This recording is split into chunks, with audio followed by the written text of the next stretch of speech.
استفاده کردن از قرص‌های ضد پریود یا عادت معانه است که متاسفانه بعضی از علما بدون علم فتوا دادن و بعضی از دعوتگران و بعضی از کسانی که در رسانه ها فعال هستند این فتوا رو تکرار کردن برای مردم که بله، استفاده کردن از قرص هایی که مانع از خونریزی و عادت معانه و پریود در ماه رمضان می شود اشکال شرعی ندارد، روزه شما صحیح است. بعد از رمضان در موقع حج هم همین قرص ها رو بعضی از خواهرانی که به سفر حج میرن استفاده میکنن تا که دچار این عادت ماهانه در ایام حج نشن. یک مفتی وقتی که در یکی از مسائل روز فتوا صادر میکنه که در قرآن و سنت نیامده، قضیه این قرص ها جدیدن قرص ها درست شده و در قرآن و سنت ذکر نشده، در مذاهب علما هم ذکر نشده، حکم استفاده از این قرص ها رو وقتی کسی میخواد فتوا بده، اولا بر او لازم است که با یک طبیب، با یک دکتر، با یک پزشک مشوره بکنه. ما علمای ما، دعوتگران ما، یکی از اون غرور و تکبرشان باید بیان پایین. عیبی نیست که زنگ بزنی به یک دکتر، او متخصص است در مجالی که تو جاهل هستی. ای عالم دین، ای جناب مفتی، در طب تو جاهل هستی، در هندسه تو جاهل هستی. درست است در علم دین تو سواد دینی داری، اما او اگر در علم دین جاهل است، در علوم عصری و طبی و دنیوی عالم است. پس از او باید بپرسی که جناب دکتر، این قرصی که میگن که از عادت ماهانه جلوگیری میکنه یا از پریود جلوگیری میکنه، این قرص چه عوارض جانبی داره، چه ضررهایی داره؟ آیا من به کسانی که از من میپرسن استفاده کردن از این قرص رو جایز بگم یا ناجایز؟ آیا این قرص واقعا از عادت ماهانه جلوگیری میکنه یا نه فقط خونریزی رو متوقف میکنه؟ همه این سوالات رو باید این عالم دین، این مفتی، این دعوتگر از یک دکتر متخصص بپرسه و بعد از اون فتوا بده. علما، اطباء، پزشکان متخصص میگن که این قرص ها یک سری تغییرات هورمونی رو در بدن زن ایجاد میکنه و به معنی این نیست که عادت ماهانه رو متوقف میکنه. چیکار میکنه؟ این رو مانند این که شما مثلا یک جوی آبی هست، یک سدی رو در جلوی اون قرار بدید، این آب در پشت این سد جمع بشه. استفاده از این قرص ها، من ضررهاشو چون وقت برنامه به پایان رسیده مختصر میگم. سکته مغزی، سبب مرگ و میر می شود. این قرص ها سبب سکته مغزی می شود، سبب اختلالات روحی و روانی تا به سرحد دیوانگی، استرس و بعضی از مشکلات روانی برای خانم ها ایجاد می کند. اینا از جمله یعنی و خونریزی شدید که منجر به مرگ می شود. این از مشکلاتی است که مشکلات بزرگی است که ایجاد می کند. سردرد و سرگیجه و حالت تهوع و استفراغ و بی‌حالی و دیگه حدود 15-16 عارضه جانبی دیگری هم این قرص ها به بار می آورند. الان وقتی جناب مفتی فتوا میداد که به این خانم که تو این قرص رو استفاده بکن، در قرآن و سنت برای این کسانی که مردهایی که سفر هستن، مریض هستن، خانمهایی که مریض هستن، حکم واضح است: فمن کان مریضا او علی سفر فعدة من ایام اخر.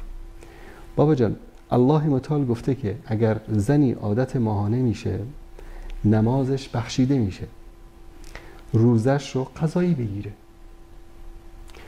حضرت عایشه صدیقه رضی الله تعالی عنها یک روزی پیامبر در ایام حج، در حجة الوداع، بر خیمه ایشان وارد شدن، دیدن داره گریه میکنه. چرا گریه میکنی عایشه؟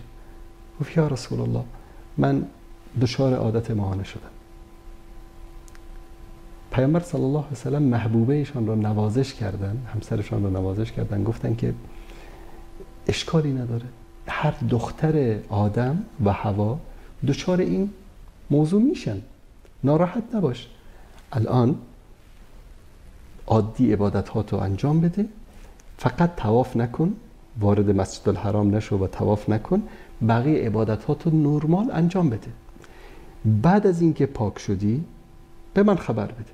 بعد از اینکه حضرت عایشه پاک شدن به پیامبر خبر دادن. پیامبر برادر ایشان عبدالرحمن رو صدا کرد، گفت که خواهرت رو بگیر ببر در منطقه تنعیم، از اونجا دوباره احرام ببنده، بیاد و طواف رو انجام بده، طواف ودا رو، و سلام برن خونه.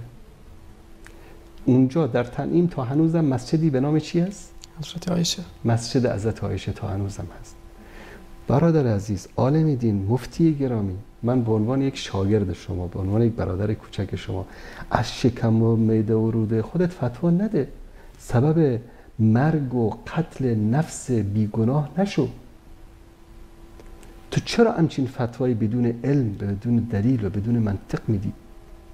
بابا جان، رسول الله صلی الله علیه و سلم به حضرت عایشه گفتن هیچ مشکلی نیست، طبیعی است، بعد از اون برو مناسکتو تکمیل بکن. در مورد رمضان هم الله متعال میگه که بعد از رمضان بره روزشو بگیره. تو چه از پیش خود فتوا میدی که مثلا این قرص رو بخوره؟ این قرصی که تغییرات هورمونی در بدن زن ایجاد میکنه، سبب سکته مغزی، سبب مرگ میشه. زنهایی بودن که با استفاده از این قرص 1 ماه، 40 روز، 45 روز عادت ماهانه نشدن، بعد از اون چنان خونریزی شدید ایجاد شده که مردن، از دنیا رفتن. و من این نمونه های زیادی از این موضوع رو از زبان دکتر متخصص امراض نساء و ولاده باش صحبت کردم و اینو استفسار کردم. این عیب نیست که ما به عنوان یک دعوتگر، به عنوان یک مثلا مرتبط با دین، نمیگم عالم دین، بریم بپرسیم از یک کسی که متخصص است. ضررهایی رو این خانم دکتر برای من ذکر کرد که من تعجب کردم. و چطور این متاسفانه استفاده میکنن؟ حتی ضررهای این از ضررهای قرصهای جلوگیری از بارداری هم به مراتب بیشتر است. پس عالم ما، دعوتگر ما نباید این گونه فتوای بدون علم و بدون دلیل و منطق بده. اولا. ثانیاً، خواهران عزیز و گرامی ما، وقتی که رمضان میاد، حج میاد، هر مناسبتی میاد، این هیچ مشکلی نیست، این هیچ کسر شأنی در شما نیست، هیچ نقصی در دین شما ایجاد نمی کند، هیچ کمی از اجر و پاداش عبادت شما ایجاد نمی کند. بالعکس، شما به خاطر این صبر و تحملی که به خاطر این عادت میکشید، اجر و پاداش بیشتر میبرید در نزد الله سبحانه و تعالی. و بعد از پاکی و طهرم برید عبادت رو تکمیل بکنید. عین ثواب رمضان است و تازه بیشتر. به خاطر چی؟ به خاطر که این چند روزی رو که اینها نتونستن روزه گرفتن، در حسرت روزه بودن، در حسرت عبادت ها بودن، همه اینها اجر و پاداش داره. شما وقتی که نیت یک عمل خوبی رو انجام میدهید و اون عمل رو نمیتوانید انجام بدهید به خاطر مانعی، الله سبحانه و تعالی اجر و پاداش رو به شما میدهد. مانند این که کسی میگن آرزوی شهادت در راه الله سبحانه و تعالی داشته باشد، الله متعال او را به منازل شهدا میرساند، ولو مات علی فراشی، ولو اینکه در بستر خودش بمیرد.